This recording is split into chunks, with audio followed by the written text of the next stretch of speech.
Bismillahirrahmanirrahim. Assalamualaikum warahmatullahi wabarakatuh. Kembali lagi di channel Kanda Entertainment, channel yang membahas seputar dunia per-YouTuber. Di sini saya kembali lagi tentunya membawakan kepada kalian semuanya tema baru, judul baru tentang dunia YouTube.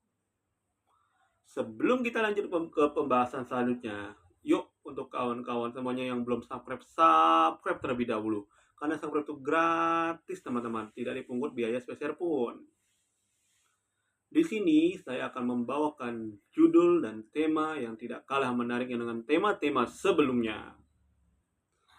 Tema yang akan saya bawakan pada kali ini ialah kenyataan tentang dunia konten kreator YouTube. Ya, apa sih faktanya? Apa sih kenyataannya ketika kita udah terjun langsung ke dunia konten kreator YouTube? Ya, kenyataannya apa? Kalau kita misalnya udah terjun payung ya, terjun langsung, turun gunung ketika kita menjadi konten kreator YouTube. Tentunya dunia konten kreator YouTube adalah bidang yang mempunyai pasar ekonomi yang sangat besar signifikannya, pengaruhnya, dampaknya, namun penuh juga tantangannya, rintangannya, cobaannya, dan persaingannya sangat ketat ya guys. Karena banyak juga yang mempunyai channel-channel YouTube dari negara sendiri dan dari mancanegara, dari semua negara kita mempunyai persaingan yang sangat ketat, di mana kreativitas, konsistensi, dan adaptasi terhadap perubahan algoritma serta teknologi AI adalah kunci keberlanjutan, kunci pertumbuhan dan perkembangan pada konten kreator YouTube. Kenyataannya meliputi beban mental. Beban mental itu harus benar-benar perlu disiapkan.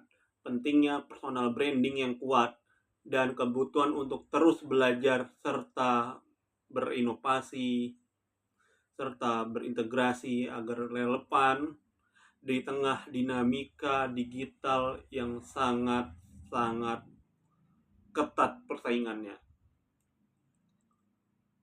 Selanjutnya, potensi dan peluang. Tentunya ada potensi dan peluang untuk menjadi konten kreator YouTube.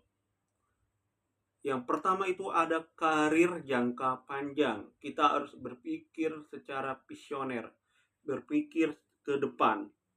Di dunia YouTube pasti ada karirnya untuk menjadi konten kreator.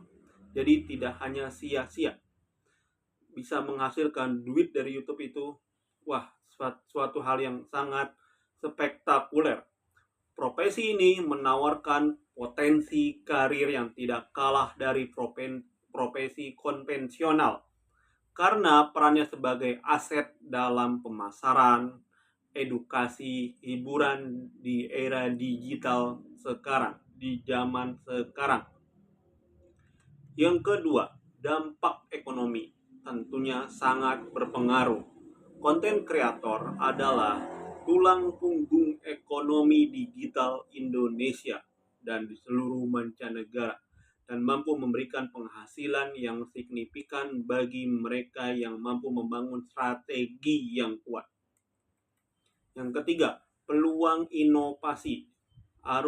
Kita itu harus mempunyai inovasi yang luas.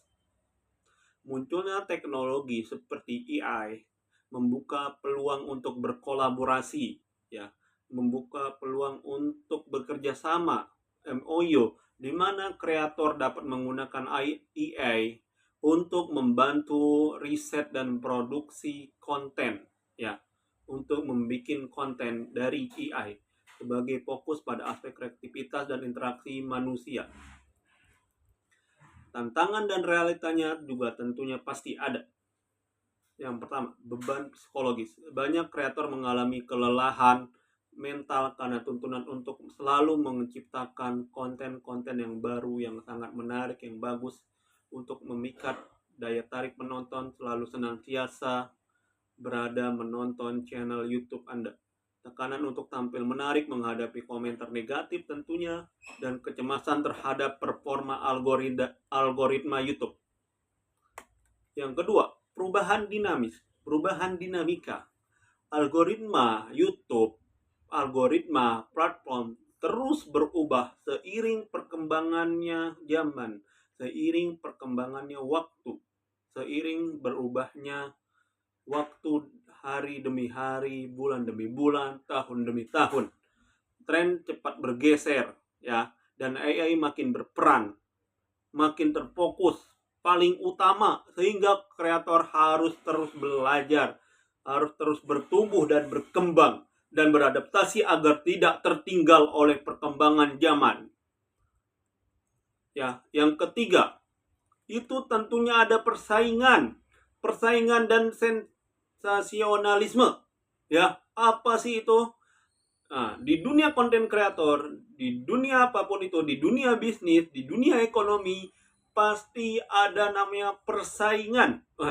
Untuk bertahan dan dikenal oleh seluruh kalangan, ya, banyak konten kreator terpaksa membuat konten yang sensasional atau konten yang aneh, ya, karena persaingan menjadi sangat ketat, bahkan mengalahkan konten yang tulus namun kurang menarik perhatian, ya.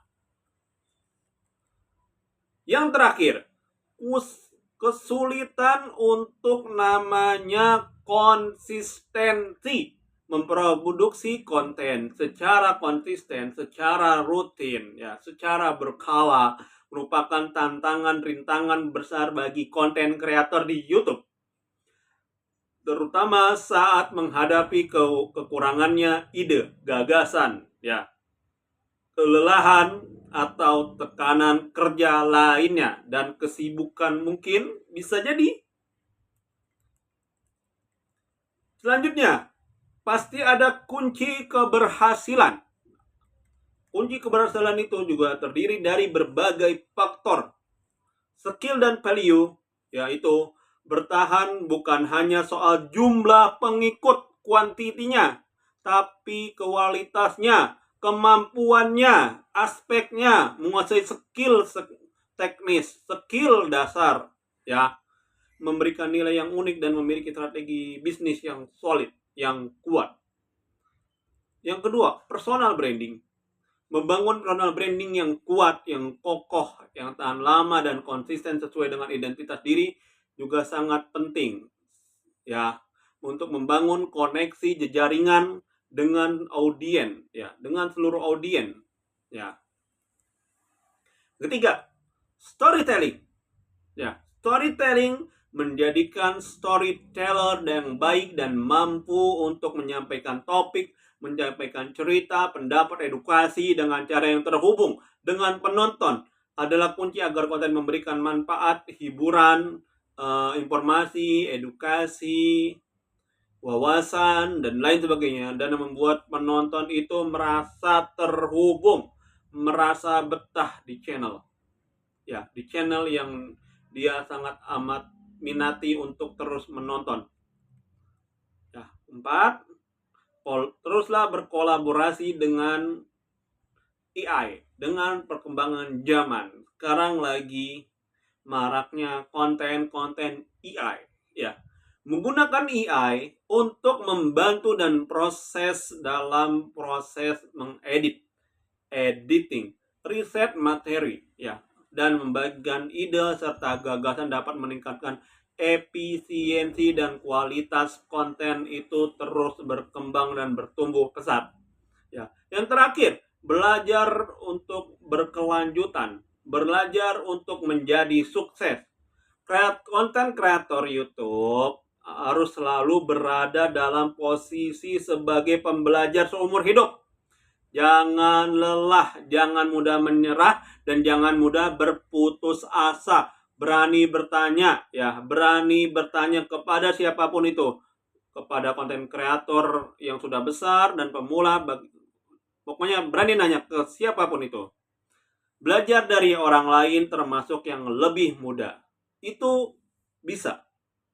Mulai lebih muda, lebih tua, ya, itu diperbolehkan, dianjurkan, dan menerima kenyataan bahwa selalu ada hal-hal yang baru yang perlu diperbaiki, dipelajari, diamati, ya, dikembangkan, ya.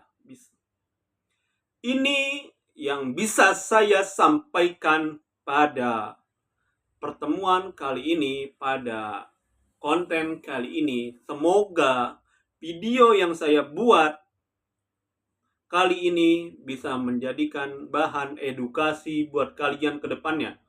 Semoga kalian juga yang menonton video ini diberikan kesehatan, kelancaran segala urusannya, kelancaran rezekinya, kelancaran dalam pekerjaannya, diberikan panjang umur, ya. Ini saja yang bisa saya sampaikan, kurang lebihnya mohon maaf. Wabillahi taufiq wal hidayah war ridho wal inayah. Wassalamualaikum warahmatullahi wabarakatuh.